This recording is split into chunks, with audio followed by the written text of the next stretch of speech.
Thunder. Mr. Thunder, the question you're selecting is? Question number 13. How will you get input from your constituents in Northeast Indiana?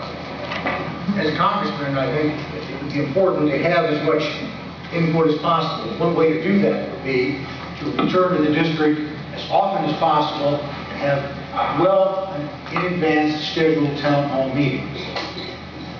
It would be important for me as a congressman to know what each of you think, what you want done, how I'm doing on your behalf. We certainly can do it by email, by letter, by phone, but I think it's very important to have one-on-one contact, much like we're doing this evening. The turnout here is very good. It's terrific that you're all here. That's primarily what I would accomplish. Regularly schedule town hall meetings, return to the district as often as possible, and go to each county. Talk to the people there, find out what their needs are, what needs to be done. And we've talked all evening about what everyone agrees upon: jobs, jobs, jobs, tax cuts, small business, keep the Democrats accountable, stop that runaway spending. But communication, so that you know what's going on. Ask the hard questions, get the answers, and get things done. Thanks, sir. The next is and that goes to Randy Board. Mr. Board, the number you have selected.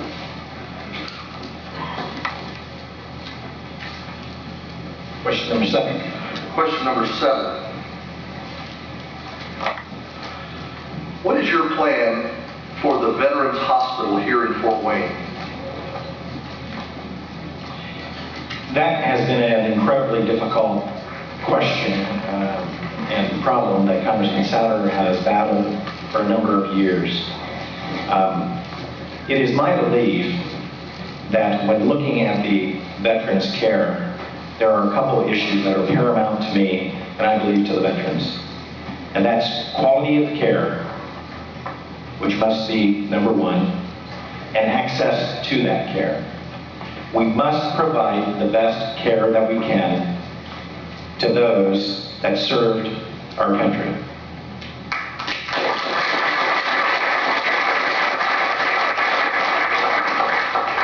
Because I have been in the private sector for most of my career, I do believe that there are cases where the private sector, frankly, produce a better quality of care, more efficient care than the government entity.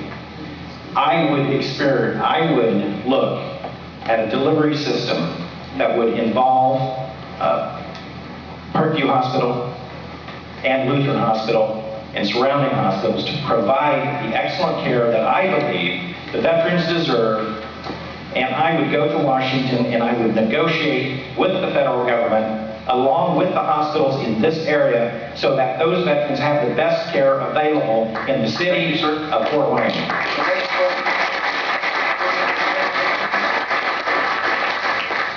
Any questions, sir? Question number 8. Do you plan to support farm subsidies? Actually, I've talked to several farmers that don't like what the government tags on to the farm subsidy stuff. They think it undermines the small farms, promotes the giant ones. I think what we really need to do is get something like fair tax going, and so we have equal taxation for everybody, including the illegal immigrants and stuff, but not subsidizing. I believe the fair market should support the prices, and we are the breadbasket of our country. But again, the federal government, they always seem to tag on stuff that actually hurts our farmers, that does not help. We need to support them, but with the free market, because then we can keep our farmers going. With the fair tax, why I was going into that was because it actually ends the death tax. There would be no death tax, which is one of the things that's destroying the family farms, the small farms, because you have to save up half the value almost of the farm to be able to die. and give it to your children. We need to end it. That would help them. It just makes it fair for everybody. So, not more subsidies, I'm just for making it fair.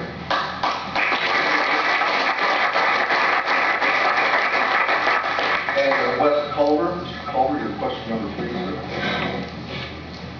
Number 10. Question number 10. Did you support the legislation that prohibited people from receiving student loans if they have been convicted of a drug possession? No, I would not support that legislation. Number one, student loans should come from the marketplace. I don't think the government should get involved in doing that. They've taken that away from the marketplace. Anytime the government gets involved, it's less efficient. The reason and then once it's in the marketplace, let the banks decide if they want to make a loan and who they make it to based on that person's current situation. So if someone has a past history and they were a teenager and they got caught with something and now they're 28 or they're 40 and they want to go back to school and they have the means to pay back that loan, what we want to do is empower people to become vibrant citizens of our society, paying taxes, paying their way, and that we don't just force them down and then again they get in trouble to go to jail and then we have to pay $28,000 a year to keep them in jail. So it's not based on the conviction whether we make the loan. It would be based on whether they have the ability to pay it back. And then we need to hold people to paying that back. Many people borrow those student loans with the intention of never paying them back, and that's another problem if we allow it to go through the federal government and need to put it back into the marketplace. Thank you, sir. The next question is Mr. John Schomburg. And Mr. Schomburg, your question number 3, sir. Question number 6. Do you believe marriage should be only between a man and a woman? Yes. But I do support civil unions. I do believe marriage, it should be man and woman. But you should not penalize people for insurance benefits, life benefits, and other tax benefits that married couples do have. To be perfectly honest, I never knew one gay person before I moved to New York to go to school. And to see what they go through just to fight for those rights is pretty incredible, really. To tell them that just because that's their life choice, we're talking about, we're in America, we can do what we want, we're free, we can do what we want. They're free to choose who they can be with. Now, I believe marriage should be between man and wife, and just because they choose to be with the person that they choose to be with, we should not penalize them by not letting them have tax benefits, insurance benefits, life insurance, etc. So I do believe in marriage between man and wife. I do believe in civil unions also. Thank you, sir. The next question is Bob Morris. Mr. Morris, your question number for this round. Question number 5. What makes you the best candidate to win against Tom Hayhurst? He seems to be likable and well known. I'm a conservative and I believe in family values. Being a small business owner, I believe that the federal government should be run the same way as I run my business. If I don't have $1 to pay for something, I don't get it.